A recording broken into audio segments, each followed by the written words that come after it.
Dans un lointain futur, l'homme est désormais capable de voyages spatiaux sur de très longues distances. La société privée Syncam envoie en exploration un groupe de 13 volontaires, de différentes nationalités. Le voyage devant durer 20 ans aller simple, les membres d'équipage sont mis en hibernation jusqu'à leur arrivée.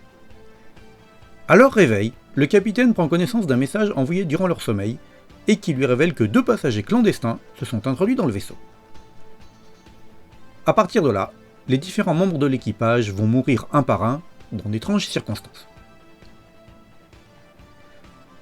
En gros, Lily Cat est un mélange entre Alien et The Thing, mais en version japanime. La mise en scène est plutôt réussie, et on prend un vrai plaisir à suivre l'intrigue, à mi-chemin entre le policier et le SF fantastique. C'est évidemment assez violent, mais à l'instar d'Alien, on est quand même plus souvent dans le registre du non montré directement, ce qui accentue le sentiment d'oppression.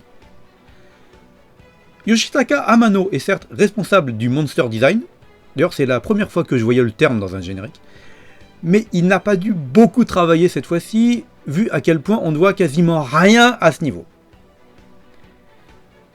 On a aussi droit à une réflexion intéressante sur le temps qui passe, pas celui qu'il fait. Le capitaine, qui n'en est pas à son premier voyage, révèle qu'il a plus de 200 ans au vu du calendrier humain. Après son premier périple de 40 ans, il a retrouvé les gens qu'il connaissait, désormais plus âgés que lui. Au bout du 2e, ils étaient tous décédés. On avait déjà vu ce concept dans Gunbuster d'ailleurs.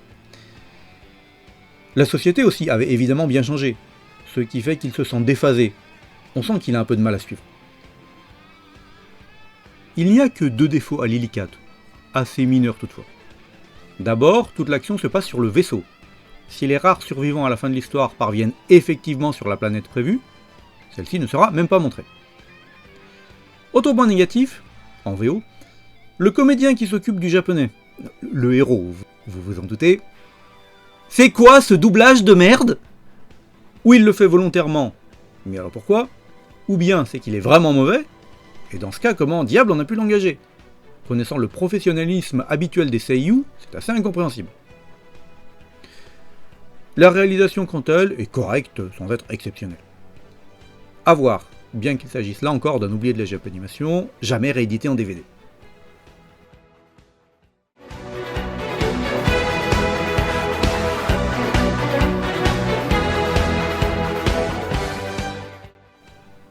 Il n'y aura pas de résumé parce que... comment dire ? Allô ? Est-ce que je pourrais parler à monsieur Scénario s'il vous plaît ? Ah, je suis désolé, mais ça fait bien longtemps qu'il n'habite plus ici. De la baston. Un peu de cul. De la baston.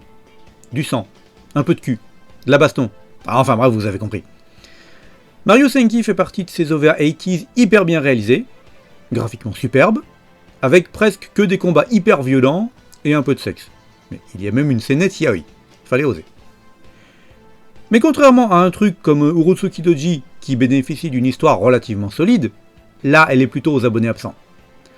En gros, les 3/4 de l'anime sont composés uniquement de scènes de baston, ou plus rarement de sexe, ce qui n'en fait pas nécessairement pour autant un mauvais animé.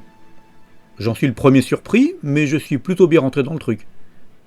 Si les persos n'ont rien de génial, l'ambiance est là, et la qualité de réalisation et de mise en scène en font un agréable divertissement, pour peu qu'on accepte de laisser son cerveau au vestiaire. Même si, en toute honnêteté, le premier est quand même nettement mieux que les suivants. La raison ? Des problèmes internes ont retardé la production, et comme il a bien fallu sortir les 2 et 3, le staff n'a pas eu le temps de peaufiner. La fin est toute pourrave d'ailleurs. En effet, le premier OVA sort en janvier 87, et le deuxième, 2 ans plus tard. Et le dernier encore 6 mois plus tard. D'ailleurs, j'ai trouvé un truc étrange. Les 2 premiers durent 30 minutes, mais le 3e 45 minutes. Sauf que le premier quart d'heure est en fait un résumé des 2 premiers. Le concept m'échappe, on n'est pas dans une série télé à la Captain Tsubasa, quoi. Bon, enfin bref, si le genre vous plaît, vous pouvez l'essayer.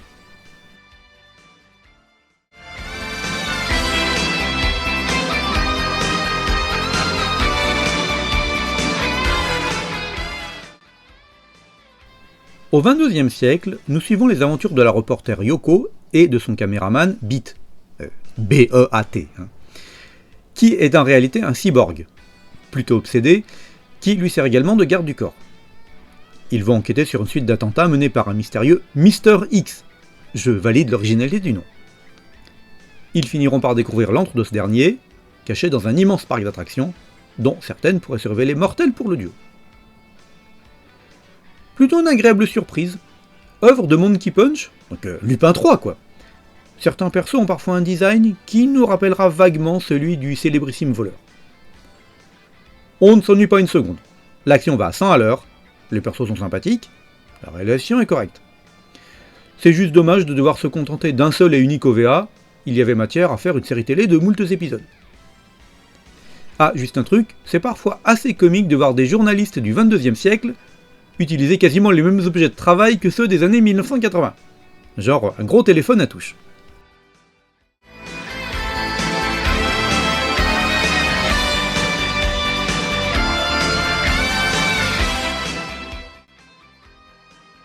En l'an de grâce 2400, les Terriens rentrent en conflit avec une civilisation extraterrestre.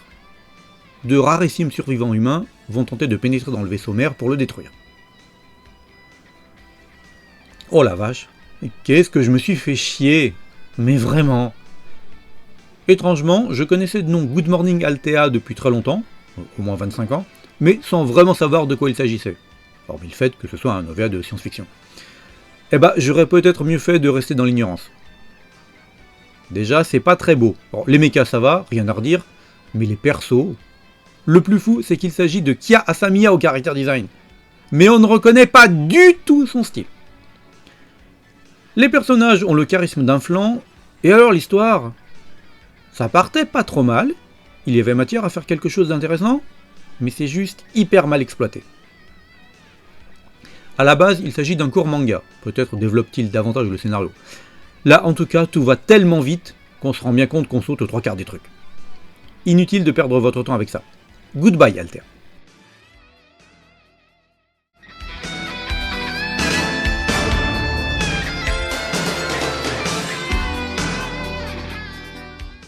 Junk Boy raconte les aventures comico-érotiques de Ryohei Yamazaki, qui n'a rien à envier à Ryo Saiba, tant pour le côté obsédé que la fréquence et la dureté de ses mokkoli. Genre, il soulève une table avec. Soyez prévenus, si ce n'est pas du porno hardcore, c'est quand même pour public averti, et surtout d'un humour bien gras très au-dessous de la ceinture. A la base, manga en 18 volumes assez populaire, vendu à 5 millions d'exemplaires tout de même, ce dernier a été adapté sous forme d'un OVA, bénéficiant d'un soin assez conséquent. En effet, c'est le studio Madhouse à la réalisation, et parmi le cast, on retrouve des pointures du doublage comme Hiromitsuru ou Takeshi Kusao. C'est assez rare dans un dessin animé pour adultes, pour qu'on le mentionne. J'ai aussi beaucoup aimé le générique de fin, alors pas pour la chanson, mais les images et la mise en scène sont très réussies. A vous de voir. Si l'humour graveleux et des mokkoli à tout bout de champ ne vous dérange pas, alors vous passerez sûrement un très bon moment.